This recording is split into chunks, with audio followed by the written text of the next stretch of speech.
So, I don't really have anything prepared to say. I just wanted to talk about something very important to me as someone who deals with anxiety and depression. And before I say that, I want to say, I have a lot of experience with church. I've gone to a church my whole life. I have served many years in ministry, many years in ministry, and there's something that I have noticed. Okay, as a pastor, you have to, ride the wave and always, give people a chance and that kind of stuff. And I don't necessarily have any regrets. But there's something that I wish that people would have told me as someone going through anxiety and depression that I think is very relevant. And that's this. If you're going to a church and it's that just fake dead religion, okay, where people are smiling at you. How are you? How's your day? And they insist on giving you hugs, but then they're really snide and mean and just rude. They don't really care about you. They don't ever really, they're not really there for you. They say stuff behind your back. They gossip all the time. They're just nasty people that you wouldn't actually hang out with if you didn't go to the same church. Here's the thing, and this is two-part. Sometimes you go to church and there's just like a person or two that's like that there. You don't have to hang out with them. For the sake of your own mental health, for the sake of being a productive person, you don't have to. And before you say, you have to love everyone, now hold on, I didn't say hate them. But if you want to go all Christian-y, Bible-y on me, let me just point this out, that Paul talked many times about not hanging around with these kinds of people. Okay, Romans 16:17, don't hang out with contentious people. 1 Corinthians chapter 5, hey, if there's these people that are calling themselves Christians that they're living very wickedly, don't hang out with these kinds of people. The book of Proverbs, hey, if there's somebody who's given to wrath, given to anger, don't hang out with them. So this isn't something that I'm jerking out of my own insecurity or whatever, or out of my own ego. This is something that is for real a thing. There are going to be some people in the church that you just stay away from them, man. They're just like, they're draining on you. They're rude. They're mean. They will make God seem unpleasant. They will make it where you're reading your Bible and you're not having fun reading you're praying and you're having fun. You're in church singing a song, a happy song even, and you're just not like, they'll deaden you. They will just suck all your energy out. These people are disastrous, and I wish somebody would have told me that when I first, years ago. I shouldn't say when I first, because as long as I can remember, I've had anxiety and depression, but I wish somebody would have told me this before. And then there's another thing that I want to say, okay? If you're in a church where the church is like this, just leave. That's not really a church. That's not Christ's body. And before you say, you should write it out, here's the thing. Pastors and ministers should write it out so that they can try and change it.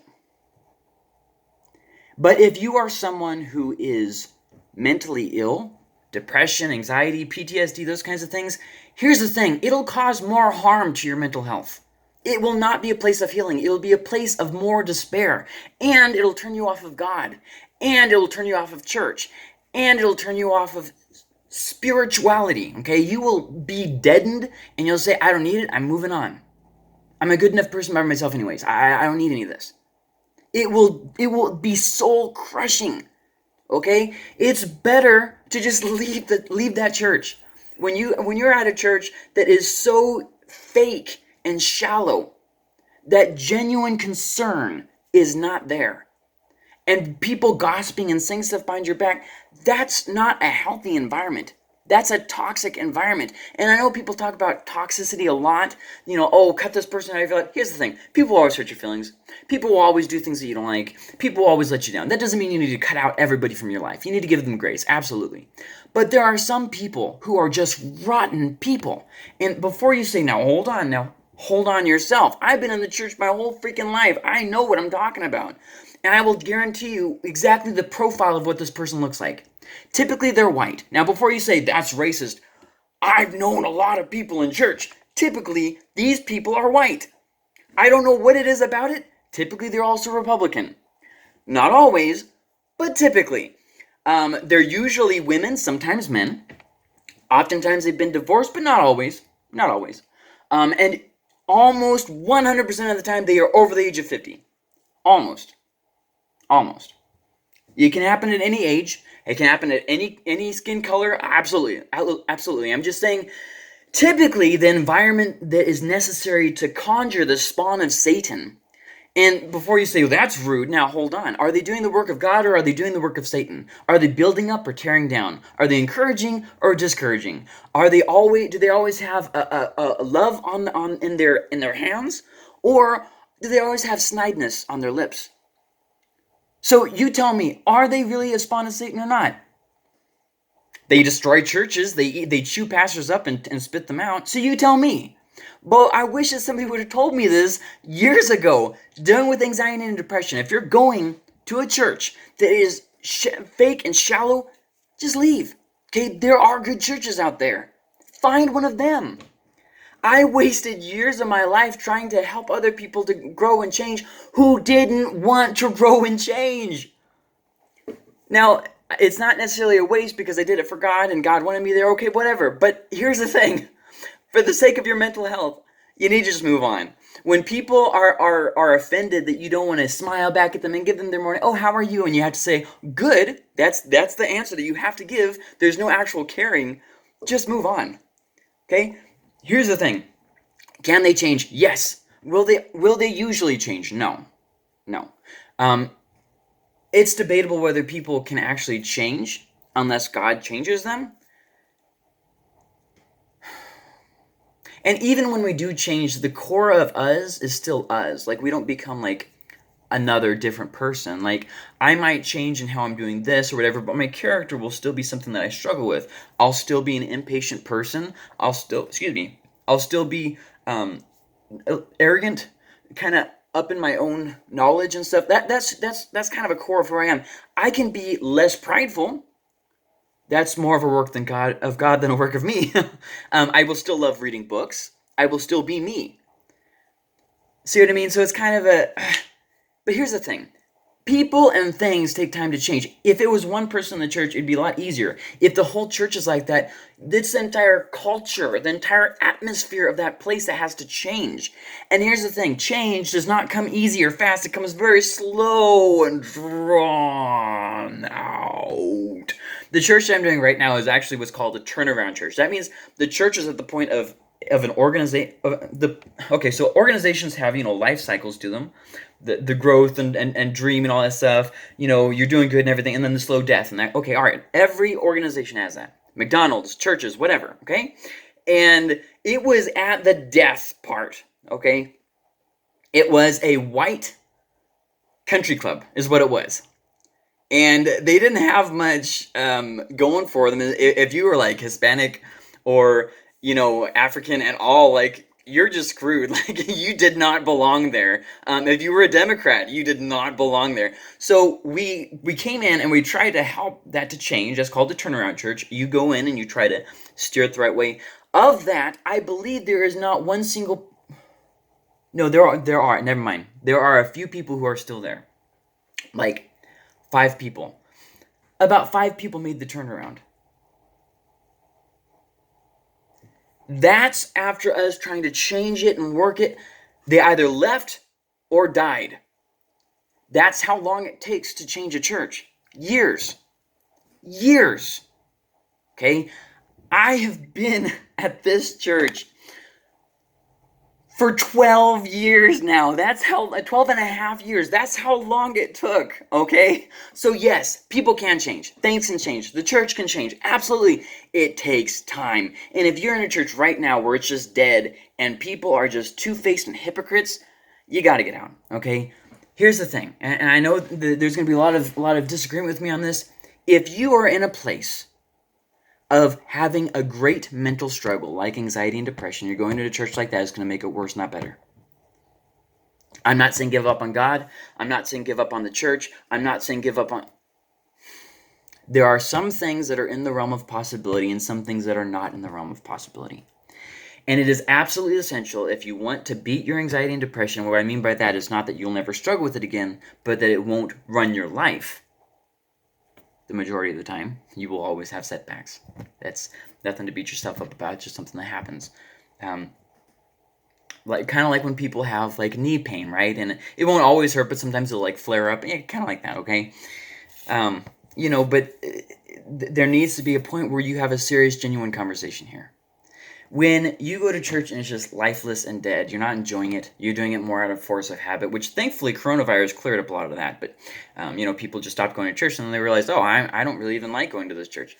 So it did help in a lot of ways. But if you're in that mental health problem area like me, and you're in a church where it's just filled up with people who are just snide, they gossip behind you or behind your back, they greet you with that fake shallow smile, and they want you to do the same, and you have to do the side hug, and everything has to be happy all the time. And they don't really care about you, okay? You can tell when somebody genuinely cares. Right now, I've been in the church my whole life. I have never had people like me in a church. The first church I went to, there was one person who liked me, one person who accepted me. That's it. I'm not talking about insecurity. I'm over that kind of nonsense. I'm talking about where I was not an inconvenience. So then the second church I went to, there was about 5 people in total who I was not inconvenienced. They loved me. They cared about me. About 5 people. So I came here. I don't think anybody liked me. But now, for the first time in my entire life, there are people in the church who actually like me and accept me for who I am. Okay? And it's like their family for me. I was dealing with this very aggravating case, legal system case, and it's a long story, but it was for guardianship. And I really felt like the judge was kind of just dragging his feet at it. I was getting frustrated and whatnot. It was supposed to be closed in February, and it just closed this month, and the paperwork still isn't finished. If you've been there, you know what I'm talking about. And so there were these people in the church. I said, look, I had this case, and if you could just remember to say a word of prayer on Thursday for me, it happens at this time. So when that day came, they stopped everything that they were doing. They weren't even at the house. They weren't sitting around doing nothing.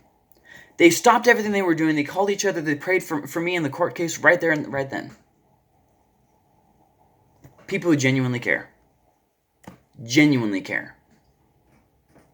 There was this extremely nice guy who earlier this year passed. It was very big shock, very sudden. Oh my gosh, I still am having a bit of a hard time with it. So if my voice sounds a little bit shaky, it was very sudden. As far as I know, he was in good health. He had a few, health problems, but it wasn't like anything big. But then something happened. It was a work accident, and he was just dead so fast, and I didn't have time to deal with it. I didn't have time to tell him goodbye. Nobody saw it coming, and it just. And here's the thing: I was on sabbatical at the time because my mental health has gotten so bad that I am trying to dig myself out of a huge pit with most everything going against me. So I'm trying this very, very difficult. Thank God for wives, right?